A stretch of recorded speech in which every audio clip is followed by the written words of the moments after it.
بسم الله الرحمن الرحيم. نقل المؤلف رحمه الله عن أبي هريرة رضي الله عنه عن النبي صلى الله عليه وسلم أنه قال: قال الله تعالى: من عادى لي وليا فقد آذنته بالحرب. من عادى لي وليا فقد آذنته بالحرب. المعاداة هي المباعدة، وهي ضد الموالاة. والولي بينه الله عز وجل في قوله: ألا إن أولياء الله لا خوف عليهم ولا هم يحزنون الذين آمنوا وكانوا يتقون. هؤلاء هم أولياء الله الذين آمنوا، يعني حققوا الإيمان في قلوبهم بكل ما يجب الإيمان به، وكانوا يتقون، حققوا العمل الصالح بجوارحهم، فاتقوا جميع المحارم من ترك الواجبات أو فعل المحرمات. فهم جمعوا بين صلاح الباطن بالإيمان وصلاح الظاهر بالتقوى. هؤلاء هم أولياء الله. وليس أولياء الله أو وليست ولاية الله سبحانه وتعالى تأتي بالدعوة كما يفعله بعض الدجالين الذين يموهون على العامة بأنهم أولياء لله وهم أعداء لله والعياذ بالله. فتجد في بعض البلاد الإسلامية أناسا يموهون للعامة، يقولون نحن أولياء، ثم يفعل الإنسان من العبادات الظاهرة ما يموه به على العامة، وهو من أعداء الله، لكنه يتخذ من هذه الدعوة وسيلة إلى جمع المال وإلى إكرام الناس له وإلى تقربهم إليه وما أشبه ذلك. وعندنا ولله الحمد ضابط بينه الله عز وجل وتعريف بين للأولياء: الذين آمنوا وكانوا يتقون، هؤلاء هم أولياء الله. فالذي يعادي أولياء الله يقول الله عز وجل: فقد آذنته بالحرب، يعني أعلنت عليه الحرب. فالذي يعادي أولياء الله محارب لله عز وجل، نسأل الله العافية. ومن حارب الله فهو مهزوم مخذول لا تقوم له قائمة. ثم قال سبحانه وتعالى: وما تقرب إلي عبدي بشيء أحب إلي مما افترضته عليه. يعني أن الله يقول: ما تقرب الإنسان إلي بشيء أحب إلي مما افترضته عليه، يعني أن الفرائض أحب إلى الله من النوافل. فالصلوات الخمس مثلا أحب إلى الله من قيام الليل، وأحب إلى الله من النوافل. صيام رمضان أحب إلى الله من صيام الاثنين والخميس والبيض وما أشبهها. كل الفرائض أحب إلى الله من النوافل. وذلك يعني وجه ذلك أن الفرائض وكدها الله عز وجل فألزم بها العباد، وهذا دليل على شدة محبته لها عز وجل. لما كان يحبها شديدا ألزم بها العباد. أما النوافل فالإنسان حر، إن شاء تنفل وزاد خيرا، وإن شاء لم يتنفل. لكن الفرائض أحب إلى الله وأوكد. والغريب أن الشيطان يأتي الناس وتجدهم في النوافل يحسنونها تماما. تجد مثلا في صلاة الليل يخشع ولا يتحرك ولا يذهب قلبه يمينا ولا شمالا، لكن إذا جاءت الفرائض فالحركة كثيرة والوساوس كثيرة والهواجس بعيدة، وهذا من تزيين الشيطان.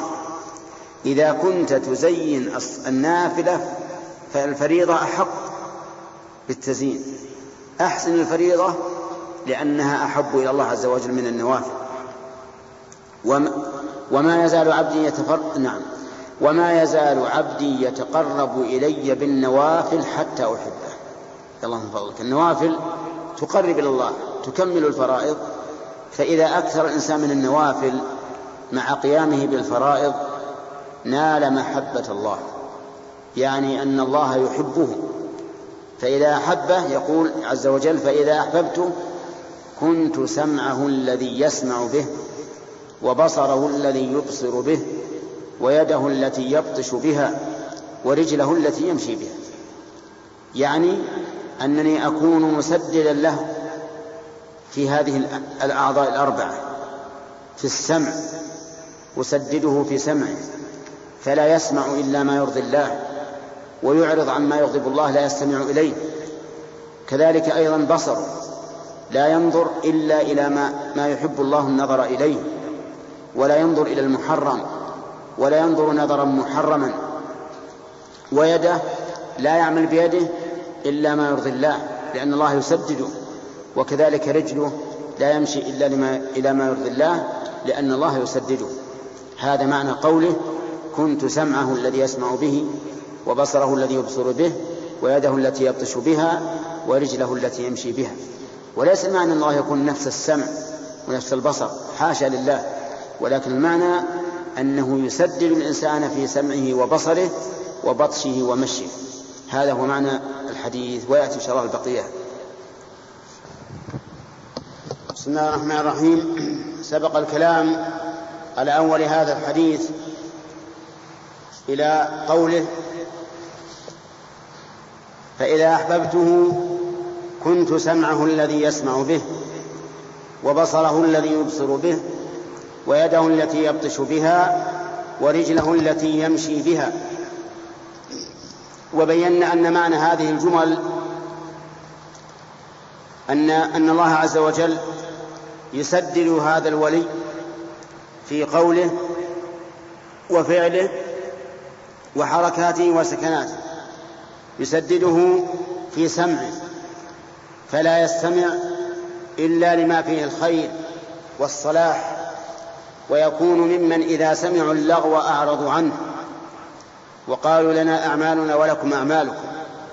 يسدده أيضا في عينه، بصره الذي يبصر به، فلا يرى ولا ينظر إلا لما أحل الله له وانتفع بنظره في الآخرة. يسدده أيضا في فعله بيديه، فيكون لا يعمل بيديه إلا ما يرضي الله عز وجل. وكذلك يسدده في خطواته ومشيه في رجليه، بحيث لا يسعى إلا لما فيه الخير. فإذا كان الله سبحانه وتعالى مسددا له في هذه الأشياء كان موفقا مغتنما لأوقاته منتهزا لفرصه. وليس المعنى أن الله يكون نفس السمع ونفس البصر ونفس اليد ونفس الرجل، لأن هذا محال، فإن هذه أعضاء وأبعاض لشخص مخلوق، لا يمكن أن تكون هي الخالق. ولأن الله تعالى أثبت في هذا الحديث في قوله وإن سألني أعطيته ولئن استعاذني لأعيذنه، فأثبت سائلا ومسؤولا وعائذا ومعوذا به، وهذا غير هذا. وفي قوله سبحانه وتعالى في هذا الحديث القدسي وإن سألني أعطيته، دليل على أن هذا الولي الذي تقرب إلى الله تعالى بالفرائض ثم بالنوافل إذا سأل الله أعطاه، فكان مجاب الدعوة. وهذا الإطلاق يقيد بالأحاديث الأخرى الدالة على أنه يعطى السائل سؤله ما لم يسأل إثما أو قطيعة رحم. فإن سأل إثما فإنه لا يجاب، لكن الغالب أن الولي لا يسأل الإثم، لأن الولي هو المؤمن التقي، والمؤمن التقي لا يسأل إثما ولا قطيعة رحم. ولئن استعاذني لأعيذنه، يعني لئن اعتصم بي ولجأ إلي من شر كل ذي شر لأعيذنه، فيحصل بإعطائه مسؤولة وإعادته مما يتعوذ منه يحصل له المطلوب ويزول عنه المرهوب. في هذا الحديث عدة فوائد. أولا إثبات الولاية لله عز وجل، وولاية الله تعالى تنقسم إلى قسمين: ولاية عامة وهي السلطة على جميع العباد والتصرف فيهم بما أراد، هذه ولاية عامة، كل إنسان، فإن الذي يتولى أموره وتدبيره وتصريفه هو الله عز وجل. ومن ذلك قوله تبارك وتعالى: حتى إذا جاء أحدكم الموت توفته رسلنا وهم لا يفرطون ثم ردوا إلى الله مولاهم الحق. هذه ولاية عامة تشمل جميع الخلق. أما الولاية الخاصة فمثل قوله تعالى: الله ولي الذين آمنوا يخرجهم من الظلمات إلى النور والذين كفروا أولياؤهم الطاغوت يخرجونهم من النور إلى الظلمات. الولاية العامة تكون بغير سبب من الإنسان، يتولى الله الإنسان شاء أم أبى، وبغير سبب منه.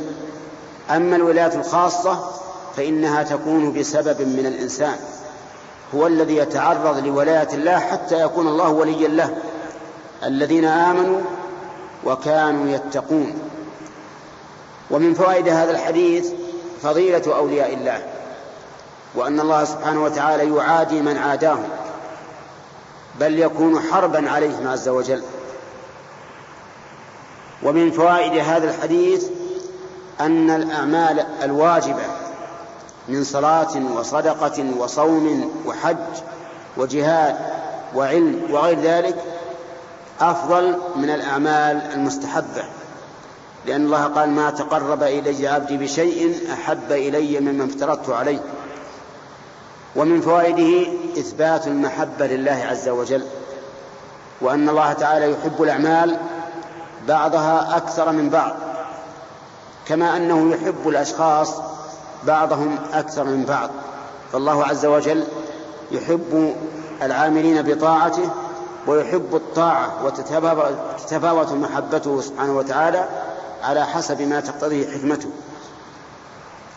ومن فوائد هذا الحديث أيضا أن الإنسان إذا تقرب إلى الله بالنوافل مع القيام بالواجبات فإنه يكون بذلك معانا في جميع أموره، لقوله تعالى في هذا الحديث القدسي: ولا يزال عبدي يتقرب إلي بالنوافل حتى أحبه، إلى آخره. وفيه دليل أيضا على أن من أراد أن يحبه الله فالأمر سهل عليه إذا سهله الله عليه، يقوم بالواجبات ويكثر من العبادات التطوع، فبذلك ينال محبة الله وينال ولاية الله. ومن فوائد هذا الحديث إثبات عطاء الله عز وجل وإجابة دعوته لوليه، لقوله: وإن سألني أعطيته ولئن استعاذني لأعيذنه. وأتى به المؤلف في باب المجاهدة، لأن النفس تحتاج إلى جهاد في القيام بالواجبات ثم بفعل المستحبات. نسأل الله أن يعيننا جميعا على ذكره وشكره وحسن عبادته.